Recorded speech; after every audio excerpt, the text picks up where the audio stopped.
Hey guys, welcome to another 72 DPI online video. Today we're going to be reviewing the Taverns of Tiefenthal. This was designed by Wolfgang Warsch and published by North Star Games. This is a fun to play 2 to 4 player game where you take up ownership of one of the taverns in Tiefenthal, and basically what you're trying to do is upgrade your bar, upgrade the aesthetic, upgrade the functionality of your bar to acquire and bring in more patrons in order to become the most popular bar in Tiefenthal. So let's start the review with a general overview of how to play the game. If you are looking for a more in-depth how to play guide on this game in particular, make sure you're subscribed to the channel and hit the little bell icon so that way you get notified when we do put the Learn to Play video up for Taverns of Tiefenthal. That will be coming later on down the line. But for today, we're just going to do a brief overview, and then we're going to go right into the actual review itself. So this is a board set up for 3 players. Each player has a game board that is set up in a specific starting pattern. It's all modular, which is really sweet. All the pieces are 2-sided, so there's a specific setup and for a game board for the beginning of the game as far as the players are concerned. You've also got a couple trackers for beer and then for coin. You've got 4 dice for each player and then 3 colored dice for that player's actual color. So you've got red, you've got blue, you've got green, and then there's also yellow dice for the yellow player. So you've got your your bar here, and this is where you'll be making upgrades and things like that. Basically, when you upgrade something, you'll be flipping over the tile and then putting it back down. And we'll talk a little bit more about that later on. There's also a deck of cards that people will be drafting specific to you. So this will be basically your patrons, your upgrades, your workers, things like that, and you'll basically be drafting this deck, and that's how you'll start actual playing. As far as the community game board, this is called the Monastery. This will track progression for each player, and there's 4 little pucks here, 1 for each player, and they'll just basically move as you progress through the game, move along this track when you do certain things. And so right here we have different workers and upgrades that you can purchase for your actual tavern. And then the second group down here is a group of the actual patrons that you can add to your deck as well. These are going to be people that give you different perks. These are going to be people that give you coin and things like that. So like I said, every player has their own deck of cards, and the starting deck is basically the same number of cards for each player. It has a tablecloth that shows their color, so blue has a bunch of patrons that have blue tablecloths, so you know which deck is yours. So you'll have a set here of just these patrons, but you'll also get a set of cards at the beginning of the game that give you different abilities that you add to your deck automatically, and you'll shuffle these basically into your deck. And what you're going to do to start the game is you basically just flip over cards from the top of the deck and fill out these tables that are at the top. Now eventually you will get the special cards that you have been added to the deck. So like here, for example, is a table card. This will get added to the side of your tables, and now you'll have an extra table to fill. So then you can play another one. So you'll notice that these cards have different values and things like that, both in gold and dice faces. And the dice come into play in another drafting style of mechanic within the game. So not only are you drafting these cards, but you're also going to be drafting dice. So after the phase where everybody sits down and you fill out your deck, once all your tables are filled, that's the end of that phase for you. Once everybody goes through that, then you'll go ahead and roll your dice and put them back on the little coaster here. And then from the 4 that you've rolled, you'll select a dice and put it somewhere on your board. When you place it on the board, it's not permanent. You can always move things around depending on how things pan out. But so let's just take this 2, for example, and I'm going to put it on this patron here. So at the end of this round of rolling and drafting dice, I know that this patron is going to give me 2 coin that I can either bank in my bank here or spend to purchase an upgrade for my bar itself. Once I've selected my dice, I'll pass the remaining 3 to the person to my left. I will get 3 dice from the person to my right, and I'll select another one. And then again, passing it all the way around until all the dice have been selected. So when you're done, what your board should look like is something like this. And essentially, that's the end of that phase. And now you can take turns. There is a player 1 token, so the first player gets to spend all their dice first. And each of the different segments of the board do something. So this guy right here, for every 6 or 1 that you place here, you get 1 beer. Now, there's a couple different icons on this actual card, on this actual board here, but this one's got the green arrow that has several different dots. That means that you can put any number of 1 or 6s on this, and you'll get 1 beer for each. So there's that. Now, unlike the dots icon on that one, there is this icon here, which has a 1x. That means you can only put 1 dice here. Now, this one's got a question mark, so you can put any dice face on here and get 1 beer for this. Now, you can only do it once, but that's kind of like a catch-all. Like when you have a dice that doesn't fit anywhere else, you can just put it there, and boom, you've got an extra beer. So with the way I've got this set up here, I've got 2 beer from these 2 guys, and then up here, I'm going to get my 2 coin. So I've got 2 beer and 2 coin that I can either spend or save this round and then go to the next, and then I can spend it. You want to keep an eye out, though, because with the storage solution here, you can only store up to 2 beer from round to round. And then likewise for the upgradable bank, you can only store up to 2 coin. Now these are upgradable, so you can purchase an upgrade for the coin here. So if I spend 6 coin, I can flip this over, and now I can store up to 5 coin in here instead of the original 2. Objective of the game is to earn as much gold and beer, to bring in as many patrons, to bring in as many upgrades as you possibly can, but ultimately the way you're going to win the game is by having the most victory points.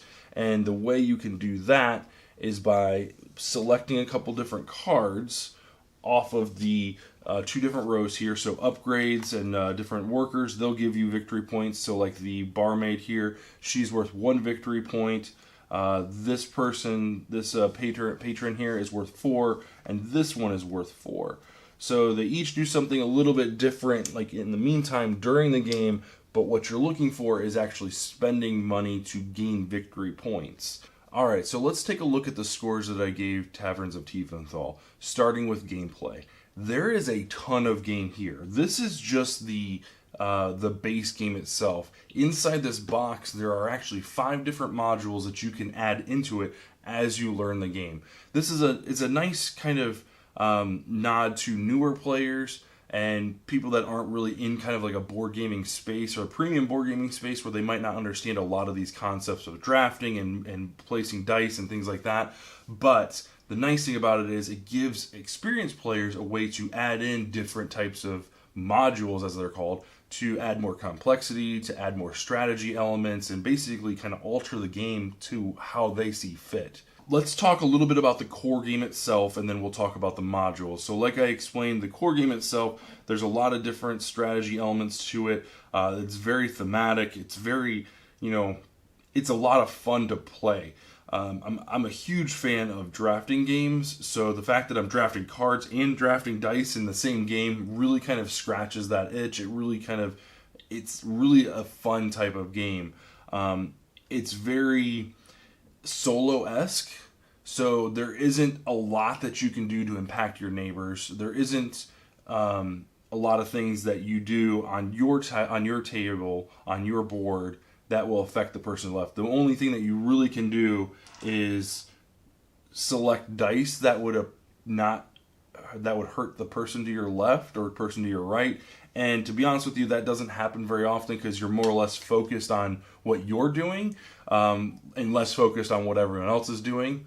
So, like I said, there isn't a lot of interaction.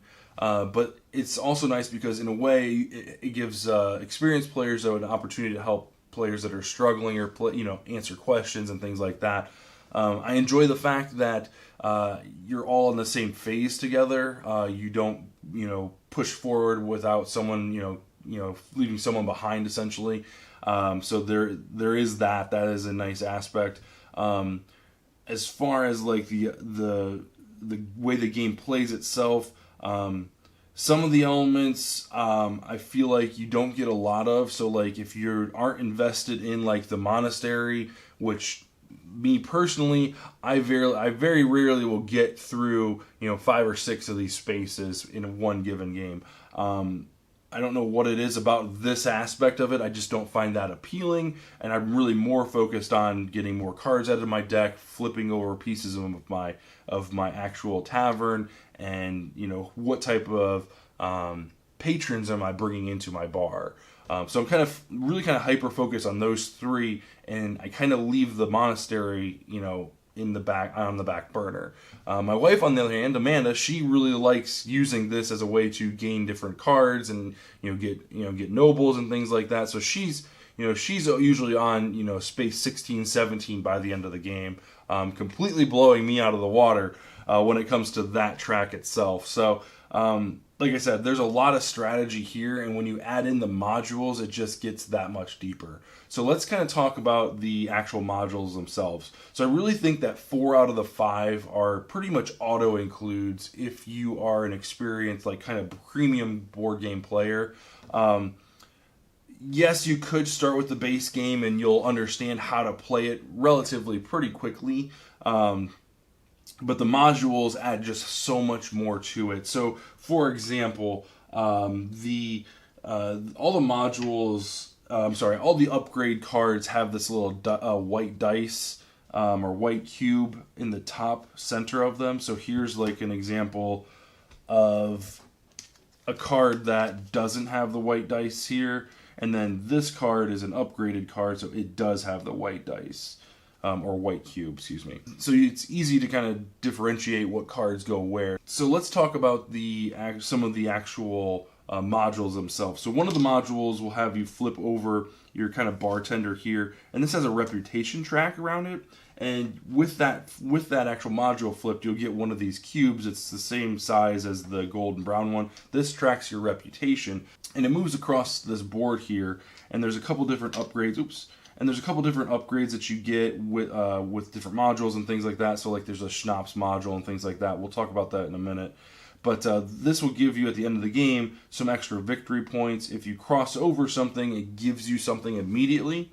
So let's say your reputation went from 6 to here. Now you're going to either get your choice of an additional schnapps that turn, or you can actually remove one of your characters or one of your patrons from your deck. This is a great way to thin out your deck, and again, another strategy point for those of you looking to really kind of capitalize on a specific type of strategy and type of play. So there's a couple different ways to move this cube around this reputation tracker. For example, you've got a bard here that you can purchase for 1 coin. So these guys, this whole deck of cards gets added to your workers and your employees that you can purchase. So going forward, you can purchase him for 1, he goes to the top of your deck, and then your next turn, your tracker's going to move 1 space. And then likewise, every other time you reveal him throughout the game, your tracker's going to keep moving. So that's one way you can do it. There's several different ways to do it. That's a really cool way to add extra victory points at the end of the game. You can also gain nobles if you go far enough through this track and things like that. So yes, really, really cool. In my opinion, an auto include. It's just another thing to purchase. It's awesome because the bard itself is only 1 coin. So I can't tell you how many times you're actually playing just the standard game itself and you have one coin, just 1 coin. And that might be your opening turn too. Like you might just have 1 coin to spend or 2 coins to spend, and you really can't buy too much for 1. Well, you can't buy anything for 1 coin. For 2 coins, you can purchase the bar back, and this just gives you another opportunity, another option to purchase something. And I'm all about the options. So having that auto included is to me a no-brainer. The other thing that you'll get with the added with this module is a set of new more advanced, I want to say, patrons. So these get shuffled into the patron deck here, and when one is purchased, another one comes off the top and fills out that set of 4. So these are a little bit more expensive, 6, 7, and 8 cost for to purchase these guys. But they give you a few extra things, like this one gives you extra schnapps. This one moves your little token up 1, and then you also get a dishwasher added to your deck. So these are all really good instant abilities, I guess, instant effects. But they're also giving you a way to add dice to your bar and get a significant amount of coin. So, for example, this guy here, if you place a 5 dice on him, he gives you 5 coin. So that immediately gives you so much more to work with when it comes time to purchase things. So those get added into the deck. There's also a module. I didn't break it out of the... Well, I'll break one of them out here. This is the signature book. So this is a module where at the start of the game you've got these little like signature pads, and basically what you do with them, it's really cool. So each one of these, you just take 4 out at the start of the game, and you put 1 on each of the 4 patrons that are face up to purchase right at the start of the game, and then as you purchase them and flip the new one over, you'll add more signature to that person. So anyway, so when you purchase one of these guys, you take the signature, right? And let's take this guy, for example. So this guy, he costs 5 beer. You take his signature and you'll place it at the topmost spot on your tracker. So each time you buy a guy that costs 5, you put a new one down and you get that special ability. So the first one for 3 and 4 and 5 do nothing. But the second one for 5 moves your cube along. So that's a really cool aspect, and there's a whole bunch of different ones. Once you get down to the 4th one of each one of these, so you got 3, 4, 5, 6, 7, and 8. Once you get down to the bottom one, you get a noble added to your deck. So it's really cool. It's a neat kind of fun way to get like reputation, and kind of think of it as like a returning customer or a VIP customer or whatever the case may be. So that's a really neat way to kind of move your white cube around. You get different things added, and then ultimately at the end you're getting your a noble added to your deck. There's also, along the tracker here, is a signature pad that you just get a signature from the general supply and then add it to your deck there. So as far as like the modules are concerned, those 4 modules I feel like are absolutely like auto includes. The module that I haven't played with yet, but I feel like could be really interesting for players that are experienced with the game, like maybe have 4 or 5 games under their belt, is this starting card module. So the way this works is you shuffle this deck, and it's a deck of blue cards. There's only like 6 or 7 of them. You shuffle these up, and then at the beginning of the game, before you build the starting decks, you reveal 3 of these. And what you're looking for is your starting hand. So some of these have some really cool starting hands. Some of these, like this one in particular, you flip over your tables before the game even starts, and you play like this. You don't get a noble for the flip, but you get that, and then you get an extra schnapps added to your board, and that's how you start the game. So you start the game with no workers and just the actual patrons, but you start with more tables. So some of these are really cool, and players can pick the same one. It's not like I can only get this one. It's any player can choose this. More than one can choose it. So there's only 3 that flip over. So obviously in a 4-player game, there's going to be a duplicate in there. But at any rate, it seems kind of neat. But for like newer players, I feel like this one you probably can leave out, at least until you get a little bit more comfortable with it and they kind of understand the aspects of all of the different modules, the different components. So for gameplay, I gave an 8. I feel like there is just so much in this box that this game will be hitting the table multiple times a year, even a couple times a month, and you'll have so much fun with it. There's so many different strategies involved, even though there's really only 2 kind of currencies with beer and money. there's still plenty of different strategies to, do I upgrade this? Do I, invest in my patrons? Do I, move my tracker along? Do I move that tracker along? What do I really focus on? And you really have to figure out that pretty quick. There's only 8 rounds. And in some aspects, I feel like that's, maybe a little too short. This game might have benefited from, 9 or 10 rounds. And I feel like I say that with a lot of games. Like, it feels like it's just too short.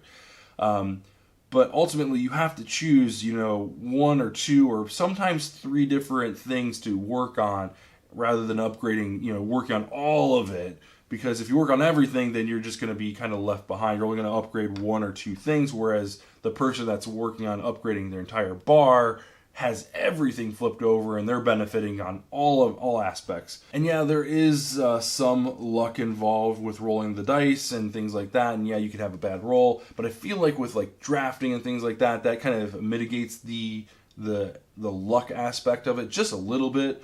But then you also have the opportunity by purchasing the waitresses to add extra dice to your initial roll, and that gives you some ways to really just not miss out on certain aspects of the game. So you won't run into this, you won't run into the issue where, okay, I've got a 3 and I have nowhere to put it.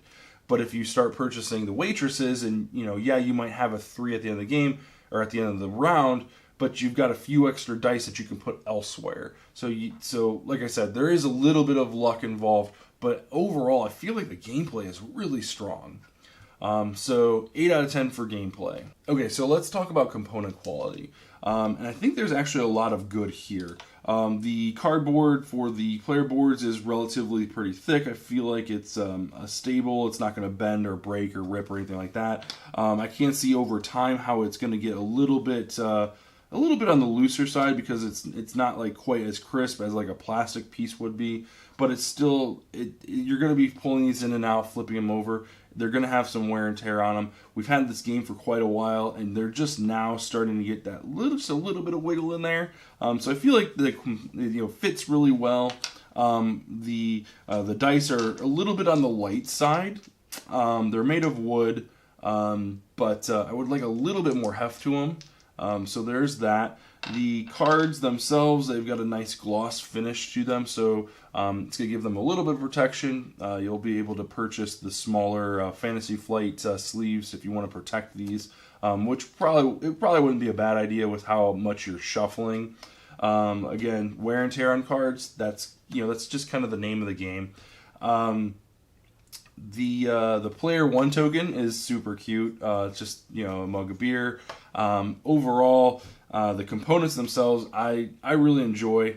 I'm going to give that an 8 out of 10. The one upgrade, the one thing that I wish they would have done a little bit different was maybe the money and the beer trackers. These would have been really cute if they were actual like a mug of beer and like a bag of money or whatever. I think that would have been a nice touch rather than just the cubes. But these are still passable, so definitely an 8 out of 10 for sure for the component quality. So artwork and presentation is next, and I feel like the artwork is really, really good. This game looks great on the table. There are a lot of components, but I feel like it overall, the art is cohesive, it's consistent from one thing to the next as far as the cards themselves, the upgradability of the pieces of your bar and things like that, the different imagery that the designer has carried from one piece to the next to the next to the next. It's all really, really cool. The ability to flip these boards over and have like a whole new monastery on the other side. This is just, it's just amazing what they've come up with here. Presentation wise, like I said, it is a very large game. It takes up a huge amount. If you're playing a 4-player game, you've got to find a place for the different cards that you're going to be purchasing, the monastery, which this, the game itself tells you to put this in the middle. This I don't think is as important as the game, the designer thinks it is. I think this could be placed, on the side where everyone can see it. I don't think this needs to be in the middle where everybody's going to be able to reach it.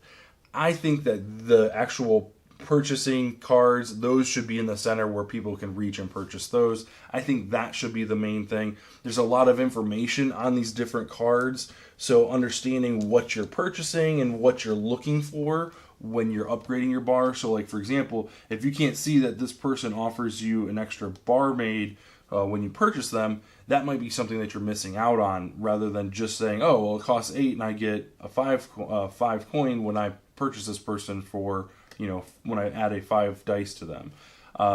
So being able to see those different instant abilities that they give you and things like that, I think that's almost more important than the monastery tracker. Again, that can be moved out of the way. But overall, presentation-wise, I feel like it's really strong. I did dock the game 1 point because of the storage. The storage, you get these plastic bags, and they give you enough for everything, which is nice. And you can really kind of customize how you're going to store the game. And this is really kind of a big thing for me. How the game is stored. They don't give you a way to store the cards other than sticking them in one of these baggies, so things get mixed up. So you have to be very, you basically have to be mindful of how you're putting the cards away. The way I store it is every piece that goes to the blue player all goes in one baggie. All the green player stuff goes in a single baggie. So that way I know, hey, I've got 3 players playing. Okay, what colors do you guys want to be? I can pull out a bag. Okay, here's your bag. Here's your bag. Here's my bag. And then all the different components are all together, and there is no like, okay, what am I missing, and things like that. Now, things like the tables and stuff like that won't actually fit in the bag itself, so those have to go in a stack, as well as the bar itself. Those will go in a stack in the box. So I feel like an insert would have been a little bit nicer solution, especially for the cards. I would have loved to see some type of insert for the cards. That would have been a great way to help players set the game up, because this game does take a hot minute to set up. I will tell you that. But after it's up and running, you're good to go. So yeah, so like I said, I docked at a point for the lack of insert and like the presentation and packing the game up and things like that. So overall, art and presentation, I gave a 7 out of 10. Okay, so let's talk about story and theme. And this is where this game excels. This game makes you feel like you are a bartender upgrading your bar. Like you own this tavern, and the things you do, the people that you invest in, the workers that you invest in actually impact your business.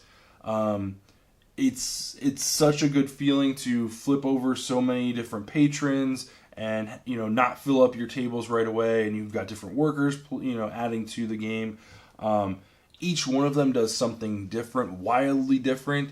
So the barmaid, she added an extra dice to your dice roll. The dishwasher, he lets you flip from like a 1 to a 2 or 3 to a 4, things like that. It adds 1 to the dice, any dice face of your choice. It's a really neat aspect, and everything that's done inside the game makes you feel like you're advancing your establishment that much further. So I really enjoy that. The story and theme is just phenomenal. And while there isn't a lot that you can do to impact your neighbors and their taverns, when you're done at the end of the game, you've upgraded all your different pieces, you've got a stack of the nobles and things like that. The winner of the game itself, when all is said and done, you can look at the board like, yeah, you know what, you definitely won.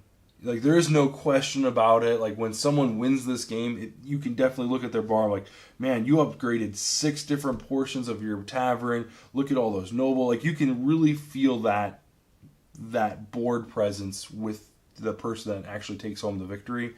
So to me, like, the story and theme, that carries through very strongly. So I gave that a 10 out of 10. Phenomenal. Couldn't be any better. Absolutely not. Okay, so let's talk about replayability. The game itself has 5 modules, like I've said before, and 4 of them, I believe, add some really nice complexity, some really nice strategy to it. The 5th one, the one where the starting deck actually changes, that's really cool, and I think that's a good thing for experienced players. But I think the core game itself is just fine. I believe you should add in all of the 4 modules if you're an experienced player. That's just my opinion. And if you've played this game multiple times, then absolutely these cards are going to be another way to increase the longevity of the game itself. But like I said before, the story and the theme of the game is so strong. I feel like this is going to come back a lot. So I gave the replayability an 8 out of 10. So overall, I gave Taverns of Tiefenthal a 9 out of 10. Now this isn't an average, this is just my stamp on this game. I believe this is a very, very strong game. There's a lot of different strategies involved. There's a whole bunch of luck with the dice and things like that, which is a lot of fun. There's a whole bunch of drafting, which is right up my alley. But it's just a lot of fun. There isn't a lot of interaction with other players. And some games, I really enjoy that. Other games, I wish there was more interaction. But I think with this one, it does really well because you're focused on upgrading your bar and not sabotaging someone else's. Now, maybe down the line, if they came out with an expansion where you're now trying to sabotage someone else's bar, like maybe, remove the top card from their deck or remove the bottom card from their deck, or maybe flip over one of their upgrades or whatever the case may be, that might add a little bit of complexity and a little bit more to experienced players. But I feel like this is a great game for new and experienced players alike. There's just a lot to like in this box. The different modules add a little bit of flavor, a little bit of complexity as you're adding them in. It's just overall, it's a really fun game. I can't get behind it enough. It definitely should be on your shelf if you're a gamer and you like rolling dice, you like drafting cards. This game should be on your shelf, absolutely. So overall, 9 out of 10. Really do appreciate this game, the game design, the aesthetic, the story, all that stuff just ties in just beautifully. Alright guys, so thanks for watching. I really do appreciate it. Make sure you get subscribed, hit the little bell icon so you don't miss any of our future videos, reviews like this, unboxings, learn to play videos. Those are coming out as well. Really do appreciate you watching. Like I said before, if you played the game before and you enjoyed it, make sure you leave a comment down below telling us about what you thought of the game, what you thought about the review. Do you agree, disagree? What did you like about it? What did you dislike about it? Leave those comments down below. Also, I'll go ahead and put a purchase link in the description below. So if you did enjoy this game or enjoyed the review, you can use that affiliate link purchase from Amazon. This will give us a kickback. It won't cost you anything additional to your purchase. This just lets Amazon know that we sent you there, and they give us a kickback for the purchase itself. So if you did enjoy it, go ahead and use that link below to make your purchase on Amazon. You can also go to your local game store and see if they have a copy there. Make sure you get subscribed, leave a comment down below, and we will see you guys in the next video. Thanks for watching.